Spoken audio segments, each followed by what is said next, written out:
welcome to Fun Problems, the problems of fun. I'm Peter C. Hayward.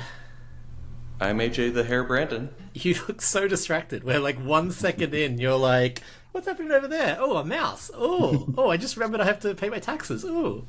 You know I have ADHD, right? I was just thinking, if I put my mic stand on a different part of my desk, I think it would reach me a little bit better. If you're listening to this, you can't see this, but AJ is like in the very corner of his little frame. And not only in the corner, but also like looking into the corner where he is. So he is hiding from us today, podcast listeners. He is avoiding the show. How are you, AJ?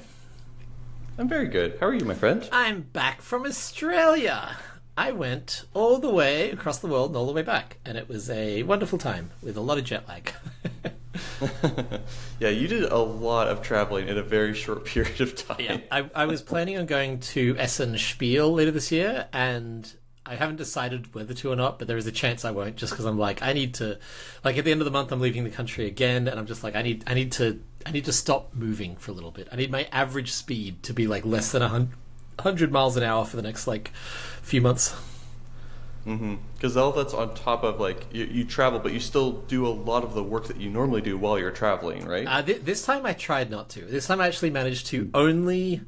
So in the UK, I think I only worked by talking to you and doing some like low level stuff. In Australia, I did none. I didn't even talk to you, AJ. I don't know if you noticed. I didn't even talk to you for a whole month. There was one thing that came in. It was the worst month of my life. Of course, I noticed. There was one thing that came in. I was so annoyed. I had to do it. It was like a deadline I couldn't miss, and so jet lag actually helped me in that case because my 7-year-old son Henry, who was on the last 2 episodes, was asleep, and I was unable to sleep. So I was like, "Oh well, this is a great time to work." So I got up and worked until about 5 a.m. one night. But yes, I mostly didn't work, and now and then I got back and was sick and jet lagged, so I also didn't work. Yep. The end. So that's our show. Thanks everyone for listening to Peter's Travel Diaries. Follow up. What do we got? I just have a little bit. We had some people in the Discord point out that there is a pronunciation for Daniel.Games' last name. Peachnik. And it is Peachnik. Yes, we both locked that in our head.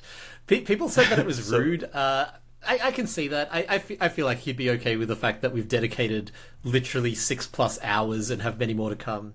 I also get Peter Chaywood a lot, so I'm sort of like casual about like jokey name jokes. But Daniel, if you are listening, I don't know why you would be listening. This episode's not about you. If you are listening, we apologize for insulting you. That was never the intent. As you know, we are big ol' fans of your work.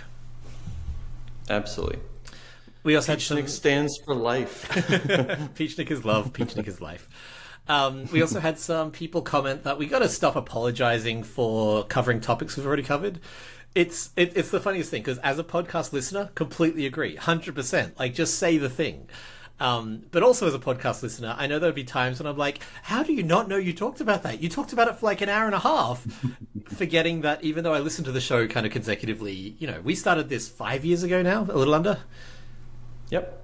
That's a lot of life. That's a whole lot of time to... my son Henry was 2 when we started. He was a little lump who had not even met AJ. Can you imagine? Poor guy. I will also say, there's one more piece of follow-up I want to touch on, which is just that we did an episode called Childishly Simple recently.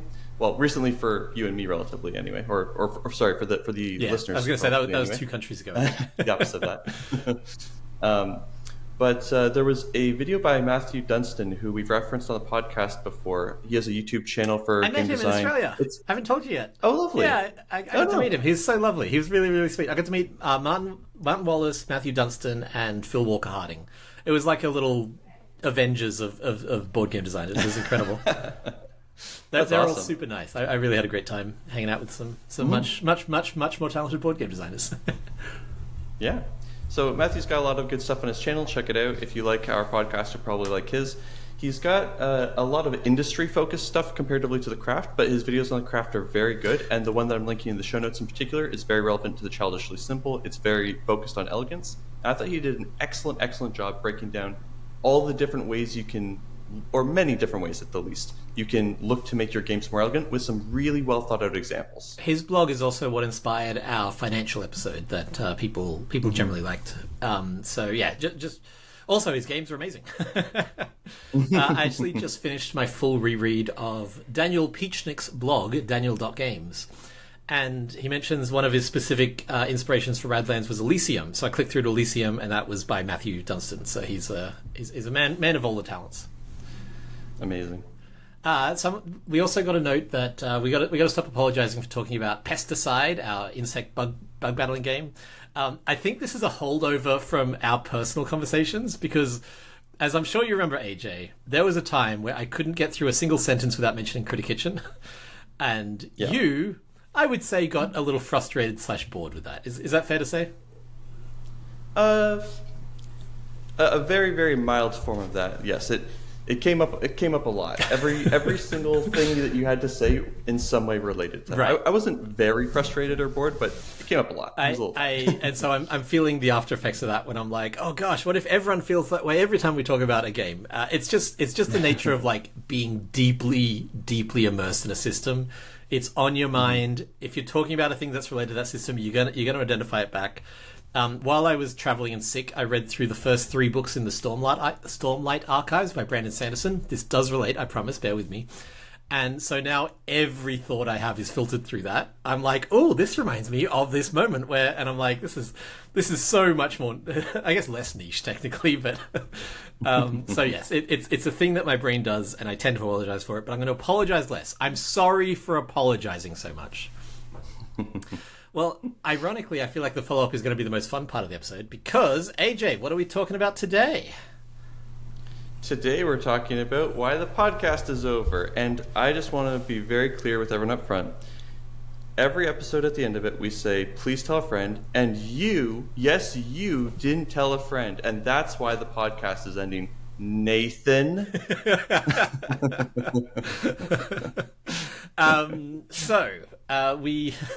It feels weird to have done an episode 6 months ago where we're like, yeah, this podcast will still be going in 5 years, and now be like, the podcast is ending.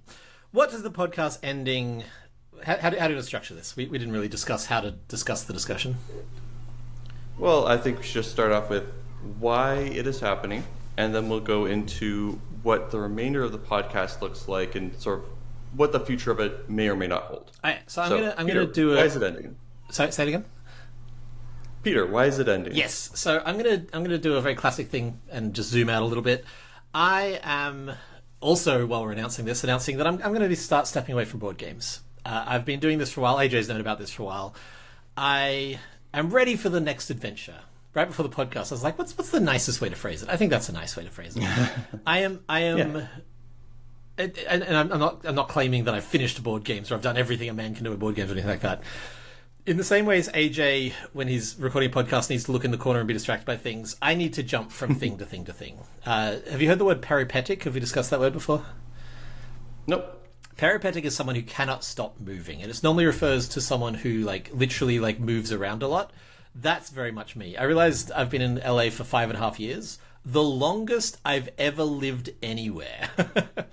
I am an incredibly peripatetic person. I have lived in Toowoomba, Brisbane, Canberra, Melbourne, Toronto, LA. I've lived all around Australia and various places in the world, and it's because I guess the harshest way to put it is I get bored. I'm ready for the next thing. And again, I'm not trying to claim that I've stopped learning. Board game is infinitely deep and you could learn it forever and ever.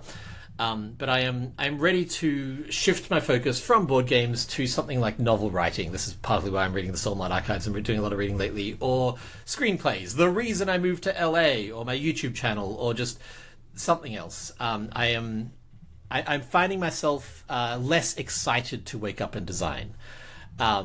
Which is what I need. It's the heartbeat of my creativity. Is I need to be excited to work on what I'm working on. So the broad topic is that Peter's kind of stepping away from board games, and part of that I realized, and I'm bad at breakups. I'm not breaking up with you, AJ, but I'm sort of breaking up the podcast. I'm bad at breakups because I always try to justify it to myself as I'm going to tell you a story I might have told you before. I broke up with someone once, and I was like, yeah, but we can still hang out. And she was like, I guess, sure. And I was like, we'll still love each other. She's like, yeah, of course we'll still love each other. I was like, well, we can still have sex. And she's like, no, Peter, you're just describing dating. We're breaking up. You can't replace dating with exactly dating. And so part of me was like, well, I won't make board games anymore, but I'll still do the podcast with AJ, and I'll still like make board games. And I realized, that's not really how that works. Board games for me is like a black hole, in that like once I start thinking about it, it's very hard for me to like extricate it and think about something else. So, last night I think in the last 2 nights I've been reading. I read through all of Daniel.Games, and at the end I was just thrumming with Stormlight, and just like, oh man, I had all these ideas for games, and I was like, this is not breaking up with board games. And I guess there's some contradiction here. I'm like, I'm not excited about it, and also if I do it, I get excited about it. But does this make sense? Yeah. So I think when you do something, you go all in on it, yes. Right? You can't do something a tiny little bit. And so for you, if you were going to keep doing the podcast, that would almost necessitate you still like thinking about games heavily, still occupying a big portion of your life. And what you want to do is step away from it entirely so that you can refocus on other things and not be distracted from those things with something that's just going to take up more and more and more of your time. Exactly. Right? Yeah, 100%. I'll also clarify that stepping away from it completely doesn't mean abandoning all my existing projects or anything like that. Like Pesticide, a game you might have heard about. We are still going to be working on that for the next X years. Assuming the first one does well enough to necessitate sequels. I counted today. I have 17 games coming out from publishers in the next few years, which is a lot. That's awesome. And yeah. I still have a dozen games that are like ready to be signed that I need to pitch and stuff like that. So I'm still going to have my toe in board games for a little while. But the rule I set for myself is no new games this year. And then next year, if I wake up one day and I'm like, oh, I've got it, the new chess, I can work on that. I'll always design games in some form, but in terms of it being like my day in, day out, that's what I do. That's what I'm really actively trying to step away from. And this podcast, thinking about this, talking about stuff with you, it keeps it in my head in a way that like I need that space. I need to empty that room of the house, no matter how much I love the occupant. Yeah. So let's talk about winding it down. What does that look like for the rest of this year and forward? Yes, so I think, I was doing the math, I think we're probably going to keep going for another 6 months at least. We sort of talked about a rough ending of like the end of the year, but looking at the topics that we have and we want to cover, I don't think we'll maybe you and I can aim to do all of our recordings this year and then they'll release into next year or something like that. But this is not the last episode by a long shot. So the goal from my end is to say everything I want to say, and if somehow we get to the point where Peter's like, I'm done recording, I don't want to do anymore, that's fine. If I still have more things that I want to say, I will just record solo episodes or maybe bring on somebody else and go through them. But in terms of like, will the podcast continue without Peter? I have no plans for that at this point. Again, I think, if Peter steps away and we're done recording completely at the end of this year, then maybe a year down the line I'll be like, oh, you know what, I really want to talk about this or a couple different things, and I'll pop back on. So I would say if you're still interested in those sorts of things, stay subscribed. There will probably be some number of more episodes, but it will definitely not be a regular thing. Yeah, the weekly updates are 100% not continuing. Yeah, I'm not really looking to get a new co-host. I don't really want to go into like all the reasons I do this and all the things that I would need to continue in the co-host, because I feel like that's just inviting people to be like, yes, pick me for the co-host, and I'm not super interested in that kind of thing. Well, okay, question for you. What if Daniel Peachnik reached out? That'd be interesting. Honestly, I was trying to think of someone you couldn't say no to, and I was like, oh, Daniel.Games, Daniel Peachnik. Yeah, all right, you've opened the can of worms. I am going to go into what I would want to co-host. Yeah, so do it. Part of why I do this, like, I want to learn myself, I want to continually grow, and this podcast gives me an excuse to think very deeply about topics, gives me an excuse to, like, discuss them with someone else who's very knowledgeable about it. Oh, crap. I need to take notes. Oh shoot! How embarrassing! It takes you deep thought to get to where you. Anyway, I like hanging out with my friend Peter. It's very fun. So if it was another co-host, I would want to make sure it's someone that like I enjoy spending time with. Yeah, it's such an underrated necessity of finding someone to work with. There needs to be like this balance between very similar design philosophy, but some differences, because I think if I was one-to-one, like I think I'm literally one-to-one with Thomas Station and L'Esperance, the designer of Decrypto. I don't think he would make an interesting co-host for anyone to listen to, because it would just be both of us agreeing with each other over and over. And I think that you and I agree 90% of the time, but I think the 10% that we disagree is quite interesting, and at least like having different perspectives on the same sorts of things that we agree on to like different degrees, I think is compelling.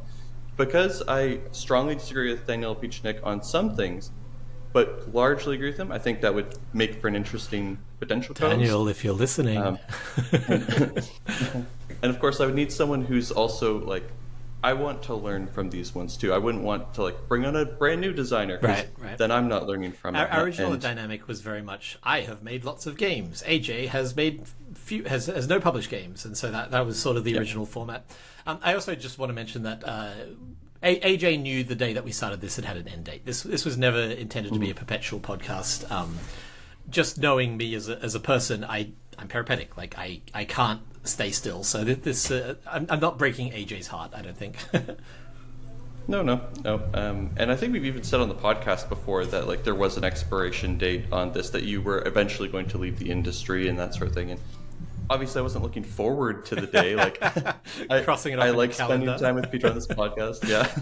I like designing with Peter and everything. But it was funny when Peter said, yeah, I'm leaving the board game industry at the end of this year. I was like, but I spend more time with you than my wife. Like we design together, we podcast together. Like, what are we gonna do now? And he was like, AJ, we'll be friends. Yeah, like normal people. No, normal. We have like 3 different Facebook chats where we talk about Taskmaster or yeah.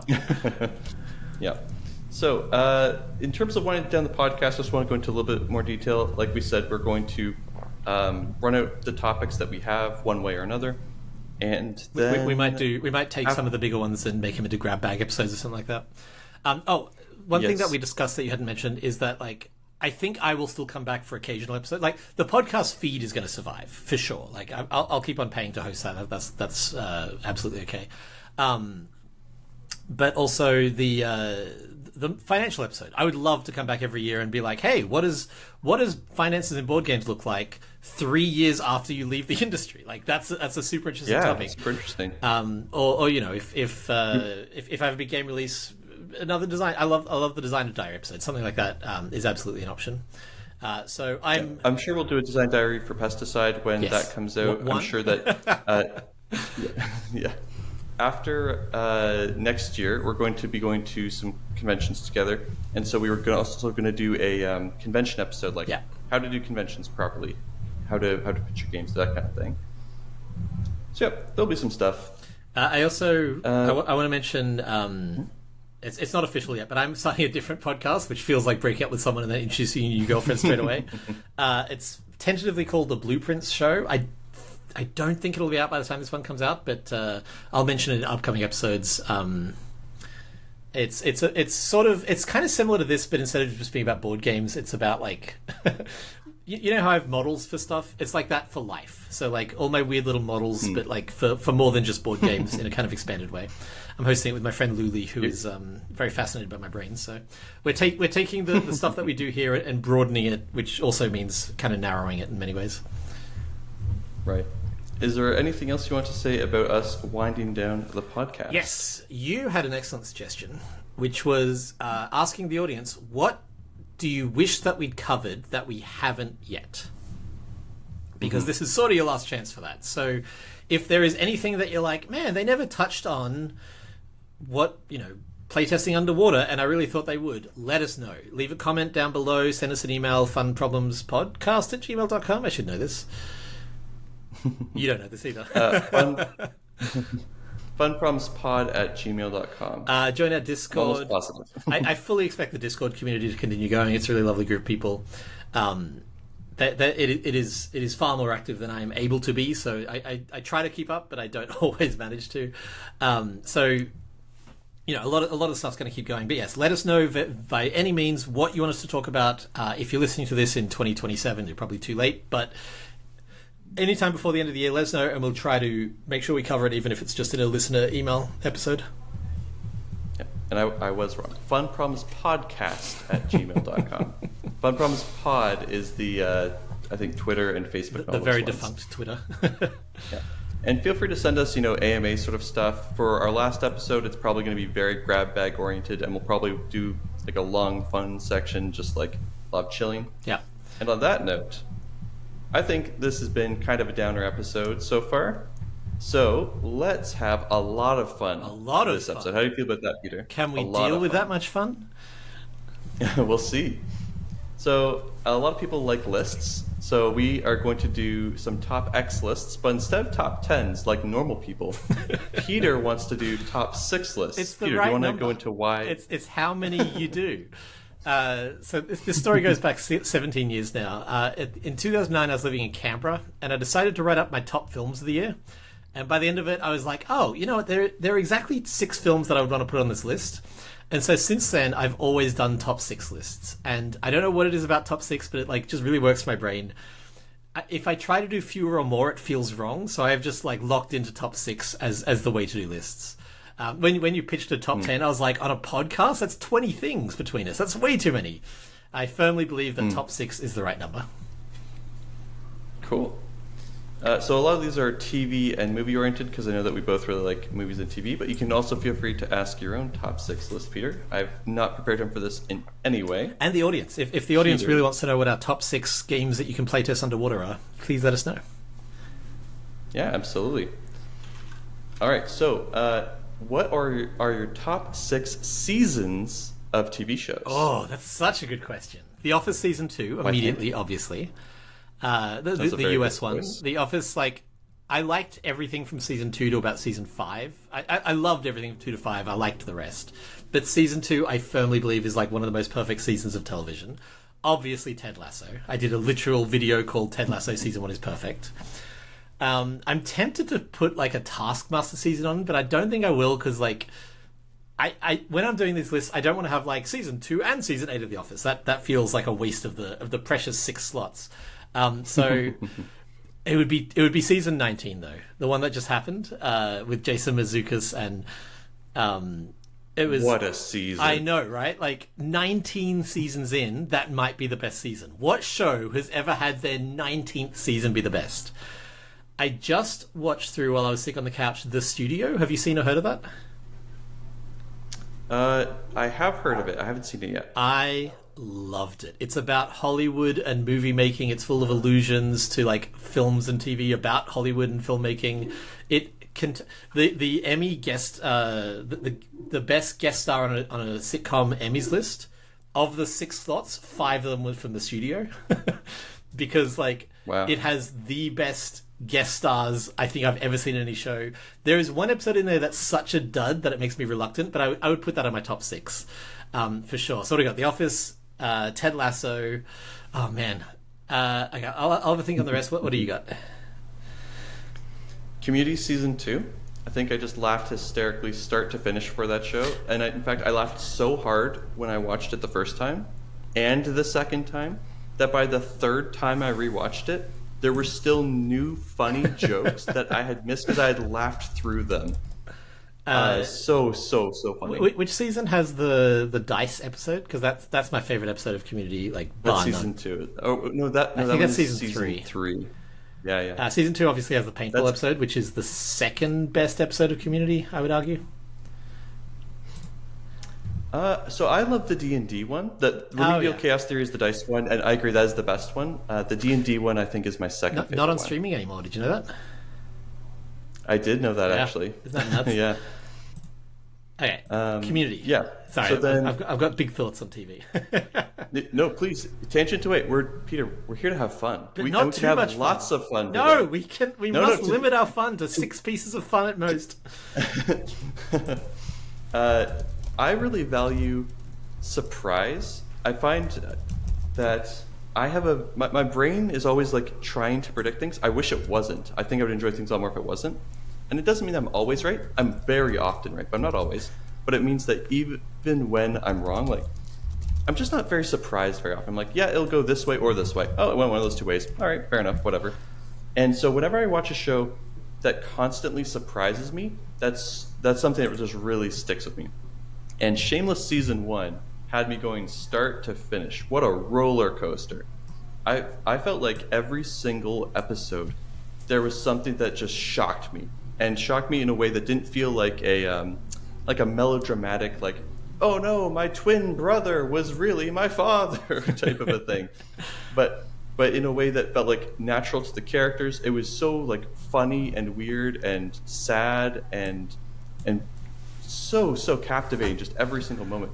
There was, in the first episode, you hear about like this dad the whole time, and he never shows up. And I don't think it's until the second episode that he even appears on screen. Maybe I'm wrong about that, but at least it's like I think long it's like time. the end of the first episode or something like that. Like I remember the reveal moment. Yeah, right.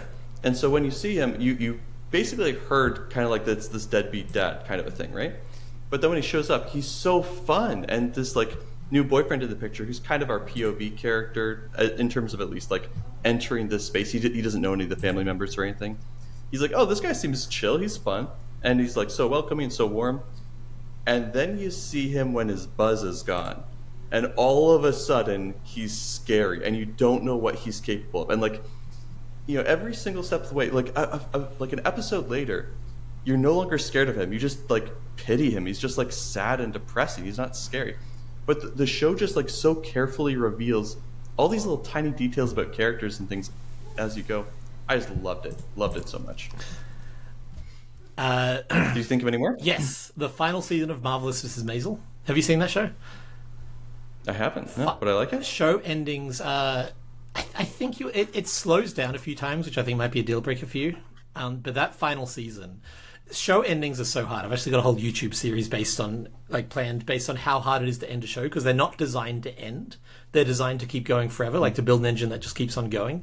And so ending a show is so hard. So for the final season of a show to be its best is like an achievement above and beyond. It's incredible. As well as that, I love anything about making TV, and the final season has a whole TV setting and stuff like that. Did you watch House? I did. I do not like House as 2025 AJ, but it's definitely, I see what you mean. It's designed to keep going forever, yeah, right? season 4 of House is actually the truncated one because of the writer's strike. It's the one where he hires like 30 interns and is like, 3 of you will be my associates. I loved that. That format, I think, worked for me better than anyone else I know.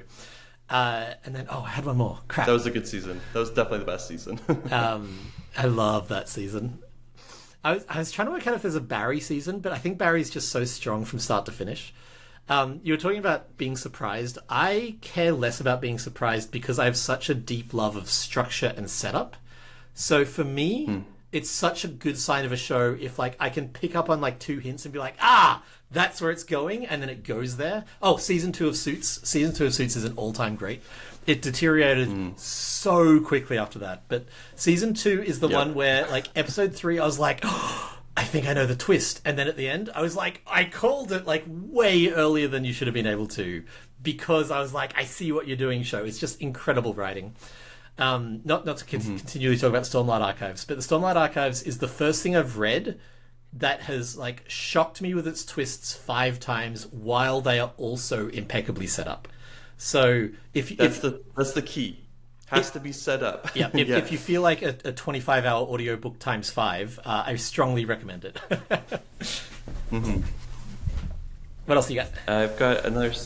I've got some good seasons here. So Moral Oral is a show that I mentioned at some point on the show. I think it was on my what do you want to recommend to people but can't? Yeah, I was going to say that's such a weird call for you. So Moral Oral season 3 is amazing. The show was originally planned as a 5-season arc, and the gist of it is basically starry-eyed, bushy-tailed, sweet little innocent Christian boy is in a town of very, very hypocritical Christians. Giant air quotes around the word Christians for those people. But the kid is like so truly earnest in his desire to be like the perfect boy and the perfect Christian. And the first 2 seasons, you basically see like every episode kind of goes the same way. He learns a basic scriptural lesson, and then he completely misunderstands it. Hilarity ensues where he's like, "Oh, I'm not supposed to waste anything. Well, this random guy in the street corner gave me crack. I guess I'll try crack." Like that kind of absurdity, because I can't let it go to waste. And then at the end of season 2 is really the start of like, okay, now we're going towards this, like where the show's really going, where it's like he's starting to get things. He's starting to like see the world for what it is, and his dad's his hero. He starts to see him for who he really is. But then the show only had one more season. So the 3 seasons of payoff were condensed into one. And every single episode is so good. You get to see so much backstory for all the characters that explains why they are the way that they are. You get to see so much about like the town, the world. You get to see the kid go through all these stages very quickly, but it didn't feel rushed for him. And the first 2 seasons are very like funny in a very like black comedy sort of a way, and like very very like like the crack one, right? It's just very dark humor. And then in season 3 it still has a lot of that, but it goes so much darker and so much heavier. But they also give you a lot more moments of like really sweet levity where like you're like, I didn't think I cared about this character, but now this is like really weirdly wholesome. And the ending I thought was just like absolutely spectacular. I showed it to my wife, and I like I said, I can't recommend it to really anyone, but I showed it to my wife years ago, and she just teared right up. She was like, "This is so beautiful. It's really good." But yeah, love that one. You got another one? I'm trying to think. I'm one short. I mean, the tricky thing is that like I could think of a Game of Thrones season that's just like spectacular from start to finish. But the end of Game of Thrones retroactively just ruined that show for me. Oh, season 4 of Dexter. Right. Even though, like, see, it's funny. I used to say, I've probably talked about this before. I used to say that the ending of the finale of Dexter is so bad, it's like no show will ever beat it as a bad finale. Like the last season is so atrocious that it has set a new record. Game of Thrones, the final season is so bad it actually ruined the rest of the show for me, which Dexter didn't. Season 4 of Dexter, I think, is one of the best seasons. That's the question. One of the best seasons of all time. That's the Trinity Killer, John Lithgow, and it's like the A plot and the B plot converge at the very end. Spoilers, and like it just does everything so powerfully. And so even though the end of Dexter sucked, it didn't ruin that season retroactively like Game of Thrones. So yeah, I think season 4 of Dexter has got to be my final answer. All right, I'm going to go through the rest of mine. Have you seen Dead to Me? I can't get into that creator. He also did Hannibal and... Oh, wait. Am I thinking of the right show? She, I think? Maybe. I thought the... I'm thinking of the perks of being a wallflower person. Not sure. So Dead to Me is a show where a woman loses her husband and goes to a support. I was thinking of the Grim Reaper show. I cannot remember the name of it. Anyway, continue. I haven't seen this one. Sure. So going along with the like, I like surprise and that sort of thing, and I also really love thrillers. This one starts off with a woman's husband dies. She goes to a support group trying to like, process this, is not able to really process it, and then meets someone else there who's also lost someone, and they start to bond. And I also really love just like wholesome female friendship. Yes. Sorry. Different show. Yeah. Okay. By the guy who made Pushing Daisies and Hannibal. I can't get into that guy's stuff. Sorry, continue. That was just driving me nuts. Gotcha. No worries. So yeah, so she goes to the support group, meets a girl. They sort of start to become friends. The new friend is like a little bit weirdly pushy, but it's like, it's sweet. And she's like, you can start to see they're going to become friends over the course of the show and everything. And the first episode was just kind of like that, like kind of sad, but kind of sweet. Kind of interesting. And then right at the end of the first episode, I'm not going to spoil it, but right at the end of the first episode, there's like just a split second of like, hey, wait, was that? And then that leads you to be like, what did I just watch actually? Oh. And that leads into the whole show is like it's just a different thing, and you've got like a perspective that the characters in it don't. Let's check it out. So good. And at the end of season 1, there's a thing that happens and I was like, wow, that was an insane ending. How could they possibly do a season 2 after that ending? The answer, they can't. Do not watch season 2. And then Silo season 1. Have you seen Silo? I haven't seen Silo. Silo, for a long time, I had this rule of not watching a show until it was done, which just meant that I didn't watch a lot of shows. I broke that rule recently, and I'm kind of thinking of going back to it, which is terrible for supporting a show as it's running. But it just means that, like, I hate that Ted Lasso 1 to 2 feeling where it's like, oh, I love this show. No. Going in knowing that the next season is worse, I can do that so much better than being surprised by it. So, like, I think I'm going to start watching The Bear now because there's been a dud season. I'm like, okay, well, as long as I know that going in, it's that expectation being ripped away from you that it hurts me. It hurts me, AJ. Honestly, I'm trying to start doing the same thing. I've been watching some older shows that have been completed and knowing that they fall off at a certain point. Yeah. And or even knowing that it gets canceled, being like, listen, it ends at season 2. There's some unanswered questions, but it's overall satisfying ending. That is so much nicer than being like, oh, it got canceled, and now you'll never know anything, and you just So Silo is another like mystery box sort of a show, but it doesn't. It's not too focused on the mystery box. Like in something like Lost, the whole thing is just like, hey, here's another mystery box. Here's another mystery box. What's in the box? Who knows? How exciting! But Silo is like, here's a bunch of mystery boxes, but we almost don't even care about those. Like, there's one like very clear like central conceit to the show. That's a big mystery box, and obviously other characters are interested in that. But it's very much about like the drama that ensues as a result of that, and it's got a lot of different characters, and the focus is split between a lot of these different characters and how they collectively work towards a common goal, or how they work against each other because of the same common goal, which is so interesting. And season 1, again, start to finish, I think it started really good and got better and better and better, and like also like ramped up the intensity. Yeah. It was incredible. Season 2 was much slower. I still like it, but season 1 was insane. But the best season I've ever seen of anything. Yeah, go ahead. I was going to ask how many are left on your list, because I have a guess for the other one. You will not get it correct, but go ahead. Is it anime? It is, but what was your guess going to be? I was wondering if Last of Us would make your list, because I know that people love that. I haven't seen it yet because of that same thing. Like, now that I've heard season 2 is a bit of a dip, I'm like, I might check out Last of Us. But I know that people like lauded Last of Us season 1 as one of the greatest seasons of anything of all time. So I played the game 16 times. I'm extremely biased. My opinion should not matter at all. I did not like season 1. Gotcha. I think that there's one very good episode. Everyone knows what I'm talking about. It's a narrative game, right? Yeah, I don't actually. So they did like a very close job of trying to follow it, and I respect the differences that they had. But the differences for me ruined many things about it. Gotcha. I'll just give the most. Well, no, I was going to say it's a narrative example. game, so like playing it 16 times seems to contradict your thing of like, I need to be surprised. Oh, so yeah, when the gameplay in it is 10 out of 10 for me. Gotcha. The story in it, I actually like less than the gameplay. Oh, interesting. I think it has very strong characters, and it has a perfectly good story.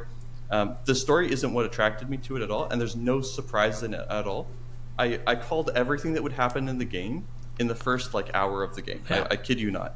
I was like, when we meet this character, the reason why we're going to do this is because of this, and then at the end, the twist is going to be this. And guess what? I was right. But but the thing really bothered me about the biggest thing that bothered me about the show in season 1 was just the characters of the two main characters shifted a bit. The person who Bella Ramsey, who played Ellie, the girl in it, yeah. She played it like a child. And I think she did a great job playing it as a child. But in the video game, the Ellie that I know was much more mature. And I think Bella Ramsey's take on the character was much more realistic. And I think that it was also a direction thing. I think she was definitely told to play it a certain way, or play her a certain way. Because in season 2, she's like 5 years older, and she's the Ellie that I wanted in a lot of ways. She's still like impulsive in some ways and everything, but that fits the Ellie that I know. but she completely changed the character in the way that you would expect for the age that she was playing it. But Joel, that made me not really like Ellie. I just found her kind of annoying as a kid. But Joel, the main guy in it, Pedro Pascal, the video game, Pedro Pascal. I haven't seen it. So he's I'm basing on pop cultural versus here.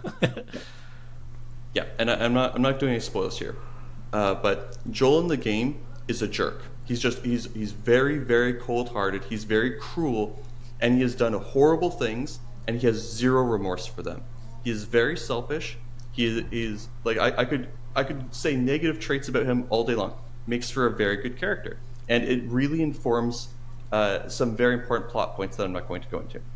In the show, Pedro Pascal is a sweetheart that we love. There's one scene they should have gotten that Joffrey. just kills me. So in the game, there's a scene where it's like he's trying to get rid of Ellie. He's like, and he says something to her that is so cruel, and is basically just like, he's like, I don't care about you, is basically like the takeaway from that. At the moment that she is the most vulnerable to him, it's devastating. In the same scene in the show, he literally, Pedro Pascal, starts crying. He's like, I can't do a good enough job taking care of her. And it's just not my Joel. I think it makes for good television, but for me, I get why they did it. I think having a more lovable character can make sense. I don't think that's like a wrong decision to make, but for me, part of adaptation, it's like, and for me, like the plot points that come along later, it's important to know who he is, and there's some things that he does that I don't think align with the character that's presented in the show. But my hot take is that season 2 is actually better than season 1. Come at me. I think that, and even all the changes that they made from the video game to the show, I think all of them were significant improvements, including multiple characters that they did very different takes on the characters. I think they did a better job with the characters. There's one extreme exception where basically the game number 2 ends with a particular scene, and it's very, very important that that's the last thing you see in the game. And in the show, they show that in the first few episodes, basically. Right. And they also reveal another big plot point in the first or second episode. And it's just like this. I shouldn't know this now, and I can't go on the same emotional journey that I'm supposed to from the game. But anyway, big rant. Clash on Titans, is that the show? Yeah, yes, good call. I did guess it. You said it was unguessable. But which season of Attack on Titan? I did not know there were multiple seasons. I said you weren't going to guess. Season 2 of Attack on Titan is 8 episodes long. Every episode is at least a 9 or a 9.5 out of 10. Most of them are 10 out of 10s. It's just non-stop the whole way through. There's a episode where it's the big finale of this huge thing that happened during season 2, right? And you're like, wow, that was incredible. All right, now here's the episode where we chill out, and everyone's talking with the aftermath of it. And halfway through, someone's like, hey, by the way, this thing. And then you're like, what? And they drop the biggest twist, and then it leads into an even bigger action thing that goes into another action. It's just nonstop, 10 out of 10, every single thing. Doesn't stop, baby. I felt like it was just an adrenaline rush for every single episode. Incredible. Amazing. I think we could probably do one more top 6 list if we wanted to squeeze one more in. Maybe our top 6 board games or something. Right now? What do you think? Why not? Having fun. Because we did a 20-minute episode, then 25 minutes of top 6. Yeah. All right, we can stop here. Sounds good. Thank you all so much for listening, and to the show as a whole. Sorry to be the bearers of bad news, but all things come to an end, even our top 6 lists. And we will be back for the rest of the year. Stay tuned. And again, probably spilling into next year for you guys, but we're going to try and condense it in. Let us know what episodes you want us to topic, what episodes you want us to topic, what topics you want us to cover. And that's all from us. AJ, how do you want to end this show about ending the show? By saying goodbye, everyone. Bye.